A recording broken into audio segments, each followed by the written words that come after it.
इमाम के पीछे नमाज भी पढ़ेंगे और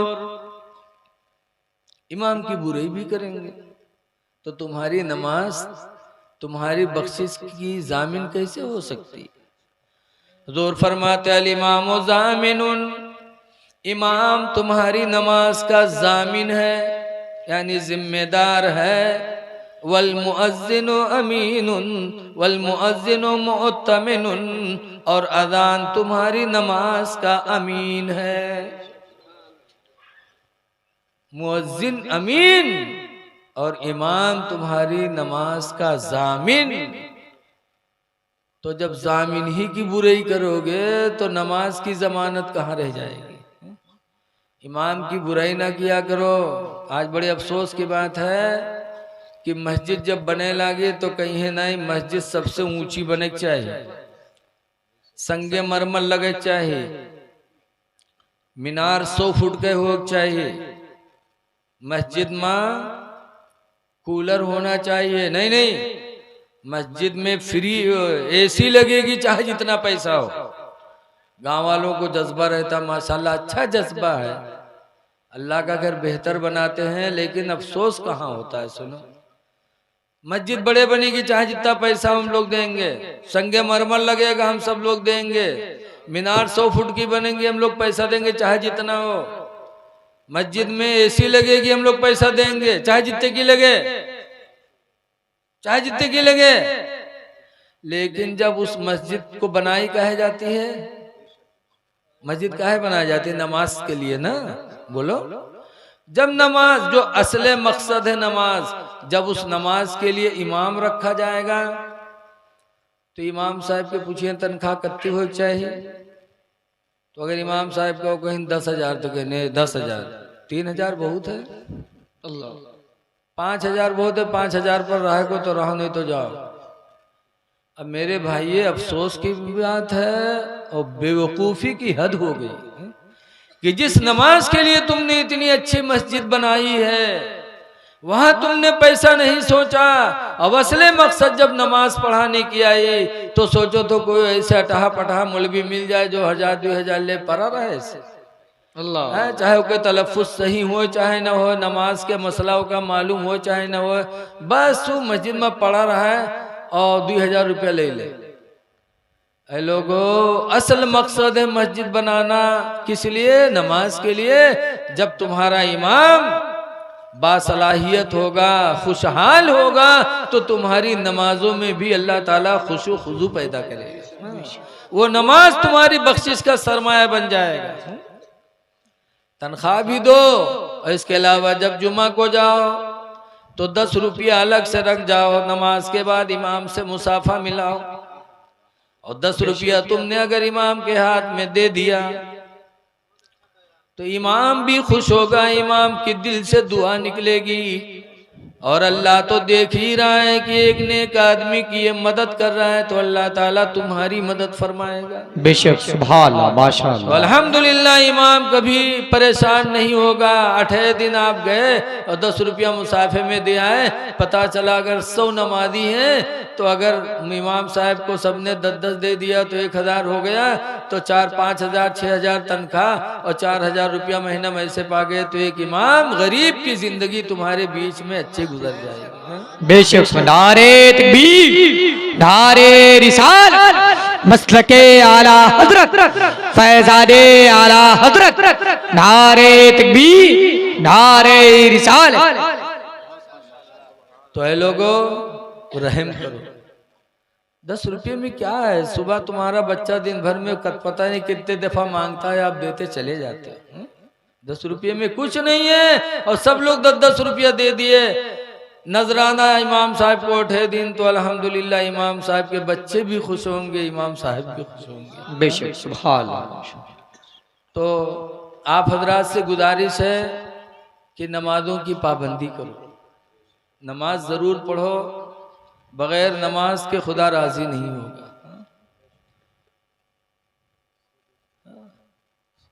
साफ रखो अपने आप को, दिल भी साफ रखो, बदन भी साफ रखो, इसलिए कि दिल तो साफ है और जाहिर साफ नहीं, तब भी तो नमाज नहीं होगी। बोलो, जी कुर्तम पैखाना लाग हो, दिल साफ हो, तो क्या नमाज हो जाएगी? नहीं। नमाज जब अच्छी होगी जब आपका जाहिर भी बातिन भी पाक हो। पाक और साफ रहो। कुरान करीम में, हदीस पाक में भी है, कुरान में युहिब्बुल मुतत्तहिरीन, अल्लाह ताला पाक रहने वालों से मोहब्बत फरमाता है। बेशक और जो सुभान पाक और अल्लाह, साफ रहते हैं उससे बंदे भी मोहब्बत करते हैं। अच्छा ही बताओ, टोला पड़ोसी में आप देखे होंगे जो अपने बच्चे को बिल्कुल साफ सुथरा रखता है, कायदे से पहनाए रहता है साफ सुथरा, तो वो बच्चा निकलता है तो दूसरे लोग गोद उठाने में शर्माते नहीं। बोलो भाई, हक है, साफ सही है। सुथरा बच्चा होता है तो आदमी अपने गोद में ले लेता है। चाहे जिसका बच्चा हो आदमी प्यार कर लेता है। और जिसके नाक बुल्लू बुल्लू गिरत हो, चाहे बड़े घर के लड़का हो, तो उसका कोई गोदी उठाई हाली न उठे। इंसानी फितरत है कि जो साफ सुथरा रहेगा उसी से इंसान मोहब्बत करेगा। बेशक अब आजकल बहुत से मेहरुए जी हैं मदरसा में, कहीं मौलाना साहब तो नहीं तबीज बनाए दे, पूछो क्या बात है, कहीं हमरे यहाँ गुडुआ कब्बा के तो हमरे लंग निगाहें नहीं उठत है। अल्लाह। अब बताओ निगाह कैसे उठे? महीना नहात नहीं हो, तो नहाती नहीं, साफ सुथरा नहीं रहती, फिर तुम्हारे शौहर की नजर तुम पर कैसे उठेगी? इंसानी फितरत में दाखिल है साफ सुथरी चीज से मोहब्बत करना। ऐ मेरी माँ बहनों, तुम साफ सुथरा बनी रहो, घर में रहो तो बन संवर के रहो। लेकिन नहीं, कब बनी है संवरी है? जब कहूँ मेलम जाए कोई, या कहूँ बिहाइम जाए कोई, बिहाइम जाई है तो बन संवर के जाई है, तके हुआ कौनों से हंसी मजाक करी है, मुस्कुराए के कहूँ मर्दवा देख लीस, बहुए से लतियावे शुरू करत है कि तू फलनवा से मुस्की काहे मारत रहे रे, तू हुए जा, अब तोर हमार ना निपटी। बोलो ऐसा होता है कि नहीं होता है? ऐ मेरी माँ बहनों, बन संवर के मेले में न जाओ, बन संवर के शादी में न जाओ, बल्कि अल्लाह ताला फरमाता 18वां पारा में, ला युब्दीन ज़ीनतहुन्ना, कि कोई औरत हरगिज़ हरगिज़ अपना बनाओ संवार किसी को न दिखाए, इल्ला लिबुलतिहिन्ना, मगर अपने शौहर को।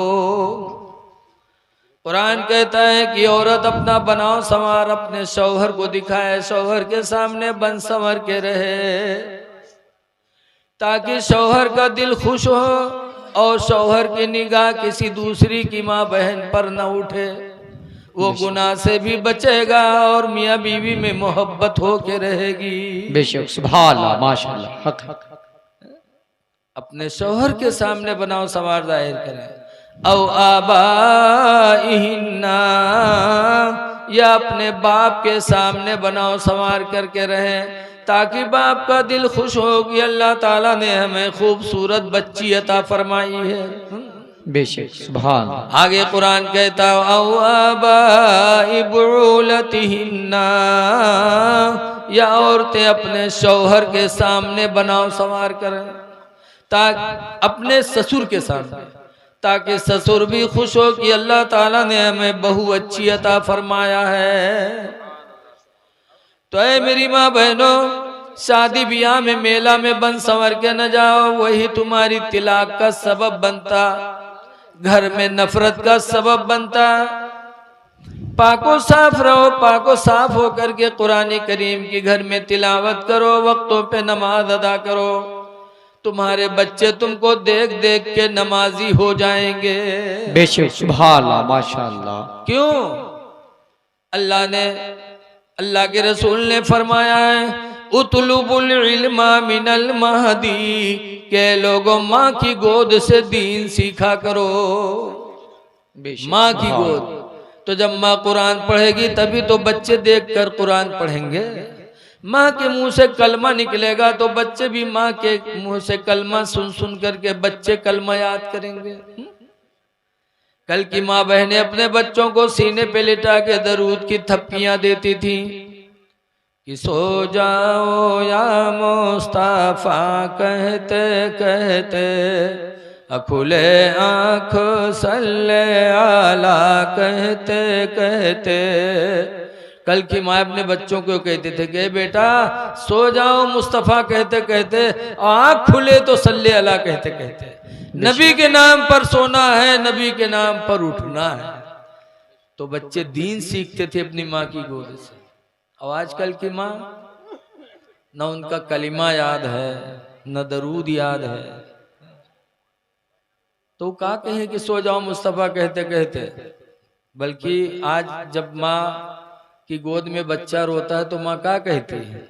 हम तो देहाती आदमी सुने थे, जहां लड़का रोवे लागी माँ महतारी उठाए के बिस्तर पटके तके भदर भदर पीटी, सो जा खनत मनत दुई कौड़ी पायो, कौड़ी लेके गंग बहायो, गंगा माता बारू दीन, बारू लेके भुजवक दिया, भुजवाम का लावा दे, लावा लेके खीर बनाए।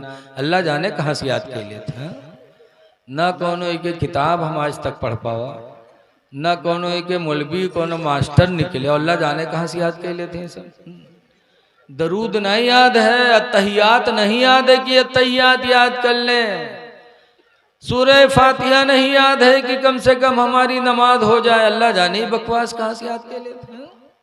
और बड़ी देर तक गावा करत है, कहीं सो जा खनत मनत दुई कौड़ी पायो, कौड़ी लेके गंग बहायो, गंगा माता बारो दीन, बारो लेके भुजवक दिया, भुजवाम का लावा दे, लावा लेके खीर बनाए।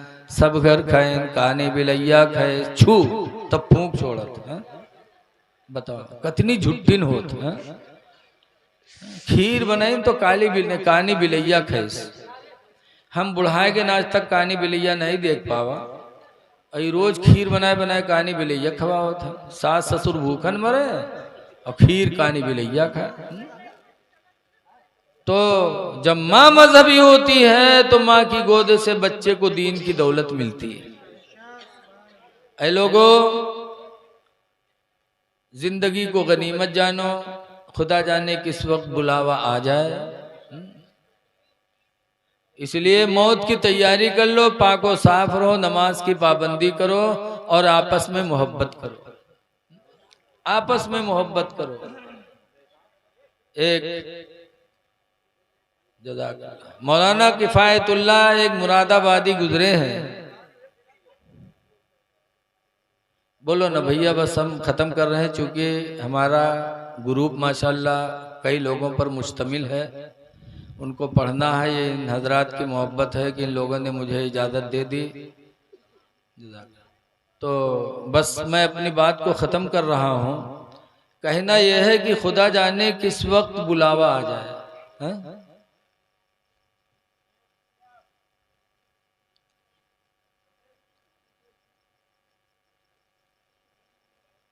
ये हिंदुस्तान पहले किसकी हुकूमत में था? अंग्रेजों की हुकूमत में था। बोलो। परसों इलाहाबाद गया तो गंगा नदी के ऊपर 2 मंजिला पुल लोहे का अंग्रेजों ने बनवाया था। इतने साल गुजर गए लेकिन अभी तक उस लोहे में मूर्छा नहीं लगा हुआ। बड़ा मजबूत पुल बनवाया था। अंग्रेजों की हुकूमत थी तो अंग्रेज यहाँ के हिंदू मुसलमान पर जुल्म ढाने लगे। तब कुछ मौलाना लोग उठे और उन लोगों ने कहा अंग्रेजों से जिहाद करके इनको हिंदुस्तान से भगाया जाए, ये हिंदू मुसलमान पर जुल्म ढा रहे हैं। तो सबसे पहले किसने फतवा दिया?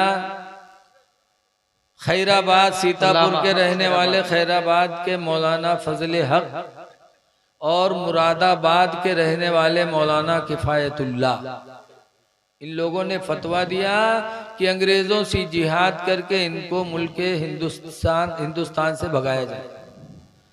तो अंग्रेज ने इन उलमा को क्या किया? तकरीबन 16,000 आलिमों को कत्ल किया था अंग्रेजों ने। कितने आलिम कत्ल हुए थे? 16,000 आलिमों को यहाँ की हुकूमत अंग्रेजों ने शहीद कर दिया था। अल्लाह।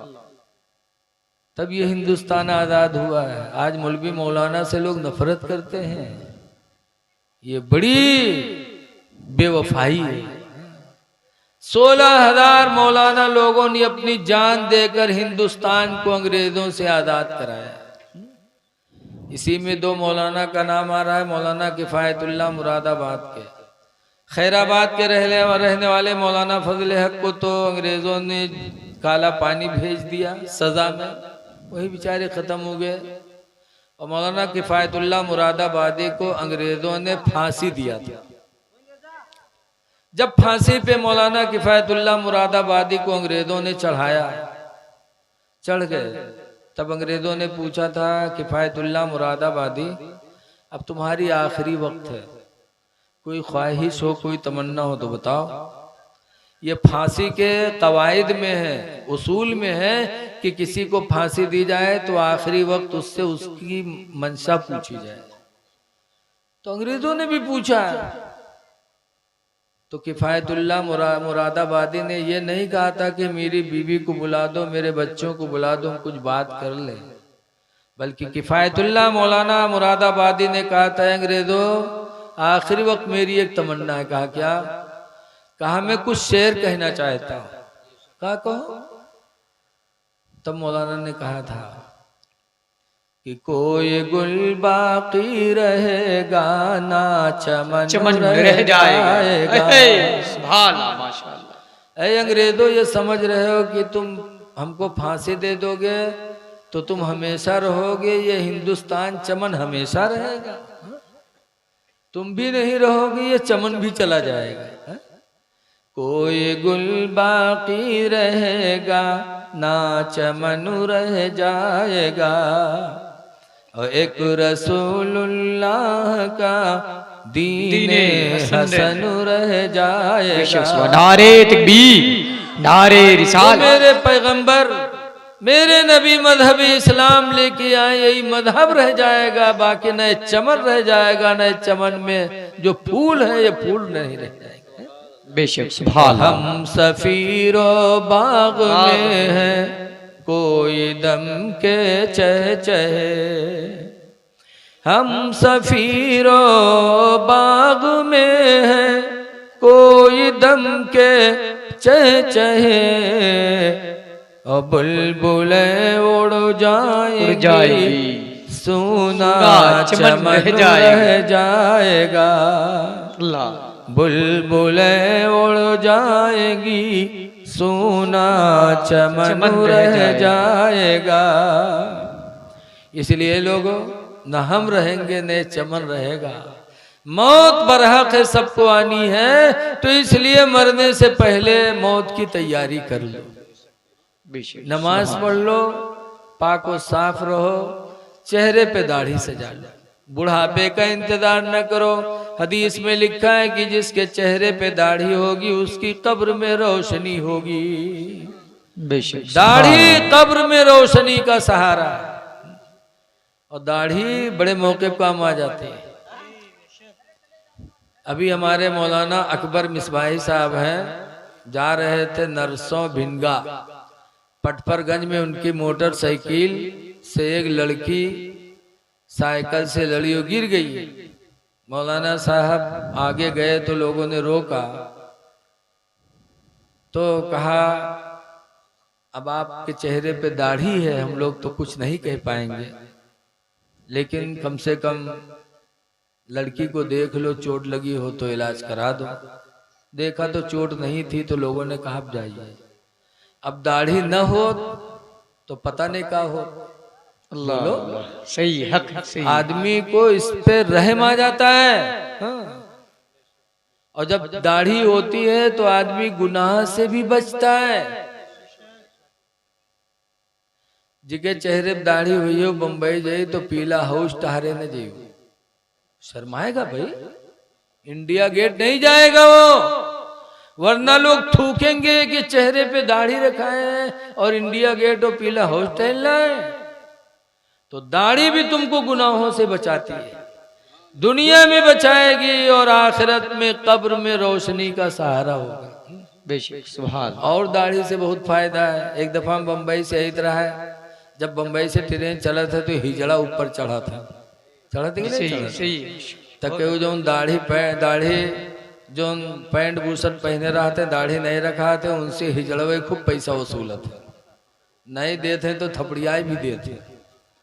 और हम लोग बैठे रहे तो हम एक जगह से बैठे थे, हिजड़ा आवा सबसे मांगी, हमसे कुछ नहीं बोला। जब मांग के चला गया तो सब कहीं यार मौलाना साहब आपसे नहीं मांगे। हम कहा सबके काम अपने अपने स्टाफ में होत है, वो अपने स्टाफ से लेके चला गया और जो गैरे स्टाफ रहा उसका छोड़ दीस। तो दाढ़ी मुसलमान की निशानी। बेशक भाई इतना याद रखो मुसलमानों कि इमाम हुसैन ने करबला में जान दी, बच्चों को शहीद अल्लाह की राह में पेश कर दिया, शहीद हो गए, लेकिन यजीद के हाथ पे हाथ नहीं रखा, मुरीद हो जाते। जैसे आजकल आप लोग मुरीद हो जाते हो, पीर आवत है गाँव में बाबा कौनो हाथे फाथ धई दियो और कहू आवत है झूठ न बोले, झूठ न बोल गए, नमाज न छोड़े, नमाज न छोड़ गए, चला जाता है झूठ चालू, नमाज छोड़ना चालू। यक्को मानो तो पीर के बताओ, अरे यार मैं गलत कह रहा हूँ। जब मुरीद होते हो तो पीर यही तो वादा कराते हैं कि झूठ नहीं बोलेंगे, नमाज नहीं छोड़ेंगे, और पीर साहब से अलग हुए कि फिर वही पुरानी रवैया चालू। तो इमाम हुसैन भी ऐसे कर लेते, यजीद के हाथ पे हाथ रख देते हो, जब अलग होती तो खत्म। लेकिन इमाम हुसैन ने यजीद के हाथ पे हाथ नहीं दिया, क्यों? नमाज नहीं पढ़ता था, चेहरे पे दाढ़ी नहीं थी, इमाम हुसैन ने उसके हाथ पे हाथ नहीं दिया, मदीना छोड़ दिया। जबकि मदीना वो मुकद्दस सरजमीन है कि हर नमाजी दुआ मांगता है, देख या इलाही, वो दिखा दे या इलाही वो मदीना कैसी बस्ती है जहां पर रात दिन मौला तेरी रहमत बरसती है? और हुजूर मुफ्ती नानपारा अलैहिर्रहमा कहते थे कि मदीने के राही मदीना पहुंचकर मदीने से आने की कोशिश न करना। माशाअल्लाह, सुभान अल्लाह। और इमाम हुसैन मदीने में है लेकिन मदीना छोड़ दिया, मक्का गए, मक्का भी छोड़ दिया, कूफा गए, जान दे दी, लेकिन यजीद के हाथ पे हाथ नहीं दिया। क्यों? पता चला कि इमाम हुसैन के नजदीक नमाज न पढ़ने वाला, दाढ़ी न रखाने वाला सबसे बड़ा मलून है, सबसे बड़ा वो गंदा शख्स है कि इमाम ने इसे के हाथ पे हाथ नहीं दिया, जान दे दिया लेकिन हाथ नहीं दिया। ऐ लोगो, या हुसैन कहते हो, कल कयामत में हुसैन को क्या मुंह दिखाओगे? क्या हुसैन राजी होंगे हमसे, तुमसे? खुदा की कसम कभी नहीं राजी होंगे। अगर नमाजें हमारी अदा ना हुई, हमने चेहरे पे दाढ़ी न रखाया, तो इमाम हुसैन हमसे कभी खुश नहीं होंगे। दुनिया भी बर्बाद, आखिरत भी बर्बाद। इसलिए लोगों, मरने से पहले दाढ़ी चेहरे पे रखा लो, नमाजें पढ़ो, आपस में मोहब्बत करो। अल्लाह ताला हमको आपको अमल खैर की तौफीक अता फरमाए। अब अगला प्रोग्राम आपके सामने हमारे नाजिम हजरत हाफिज़ कारी आलमगीर साहब पेश करेंगे, लेकिन एक ऐलान सुन लीजिए। चूँकि मदरसा अजीज़ुल उलूम नानपारा जो हुजूर मुफ्ती रजब अली रहमतुल्लाह अलैह का मदरसा है, उसके हम हैं प्रिंसिपल, और प्रिंसिपल की कितनी जिम्मेदारी होती है आप लोग जानते ही। 2 मार्च को हुजूर मुफ्ती नानपारा अलैहिर्रहमा का उर्स है और 34-35 बच्चों की दस्तार बंदी है, और हिंदुस्तान में जो इस वक्त सबसे बड़े मौलाना है, हिंदुस्तान में उनसे बड़ा मौलाना कोई नहीं है इस वक्त, वो है मुहद्दिस कबीर हजरत अल्लामा ज़ियाउल मुस्तफ़ा। बेशक सुभान अल्लाह। तशरीफ ला रहे हैं। अब समझ लो हिंदुस्तान में उनसे बड़ा कोई मौलाना है ये नहीं, और सब जानते हैं वो आ रहे हैं। और 2 दिन हुजूर मुफ्ती नानपारा अलैहिर्रहमा के नाम का लंगर चलेगा, तो आप लोग आइए, लंगर खाइए और हुजूर मुहद्दिस कबीर के चेहरे की जियारत करिए 2 मार्च को, और तकरीर सुनिए। ऐलान है। और दूसरा ऐलान ये है कि हुजूर मुफ्ती नानपारा अलैहिर्रहमा के लंगर में हिस्सा ले लो। लंगर बुजुर्गों का मुसलमानों के चंदे ही से होता है। बोलो, चाहे अजमेर चले जाओ, चाहे गाजी सरकार के वहाँ चले जाओ, बुजुर्गों के यहाँ जो लंगर चलता है मुसलमानों के देन से होता है। इसलिए लोगों, पूरी तहसील नानपारा पर एहसान है हुजूर मुफ्ती नानपारा का। अगर उनका मदरसा न होता तो हम भी कहीं नहीं पढ़ पाते। हमने भी 7 साल वहाँ की रोटी खाई, तो आज आपको हम दीन की बात सुना रहे हैं। जितने लोग हैं शायद सब ने वहाँ पढ़ा हो जी। तो बड़ा एहसान है हुजूर मुफ्ती नानपारा अलैहि रहमा का। तो सोचो ना, जो हो सके जिससे ला करके स्टेज पर पेश कर दो। जज़ाकल्लाह। मौलाना सरार साहब तो कारी सरार साहब बुलाए हो तो बेचारे देंगे, आप लोग भी कुछ दे दो। अगर आपका दिया हुआ कोई एक खुराक खा लेगा। मध्य प्रदेश से लोग आते हैं, गुजरात से आते हैं, कहाँ कहाँ से आते हैं मेहमान, और आपका दिया हुआ खाकर अगर वो दीन सीख कर यहाँ से जाएंगे तो आपको कितना सवाब मिलेगा। मरने के बाद भी कब्र में सदक़े जारिया का सवाब मिलता रहेगा। बेशक सुभान अल्लाह। दुनिया में तो मिलेगा, मरने के बाद भी मिलता रहेगा। तो ऐ लोगों, पछताओगे बाद में। इतने बड़े आलिम के उर्स में जिनका एहसान पूरे जी माशाअल्लाह, ये सब लंगर ही के लिए हम मांग रहे हैं आप लोगों से।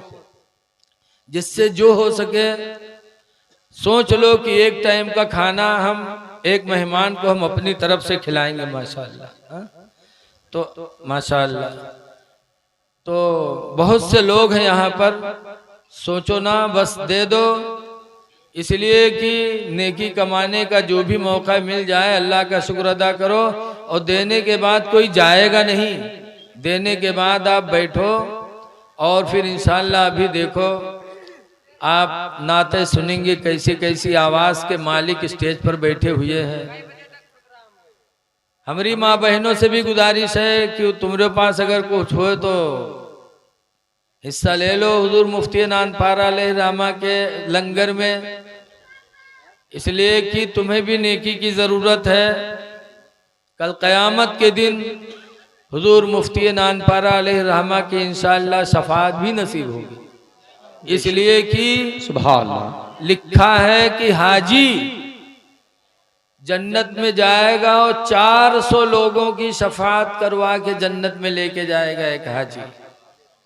और जो आलिम दीन होगा, नेक आलिम, बामल आलिम, वो क़यामत के दिन इतने लोगों को अपने साथ जन्नत में लेके जाएगा जितने कि आसमान में सितारे जगमगा रहे हैं। तो इंशाअल्लाह हमारे इलाके तहसील नानपारा के सबसे बड़े आलिम और सबसे बुजुर्ग आलिम थे हुजूर मुफ्ती रजब अली रहमतुल्लाह अलैह, उनका उर्स हो रहा है। आप लोग आइएगा, लंगर खाइएगा और दीनी बातों को सुनिएगा।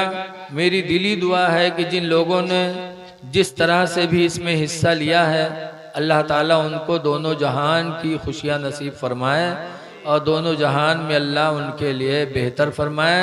अस्सलामु अलैकुम व रहमतुल्लाहि व बरकातुहू।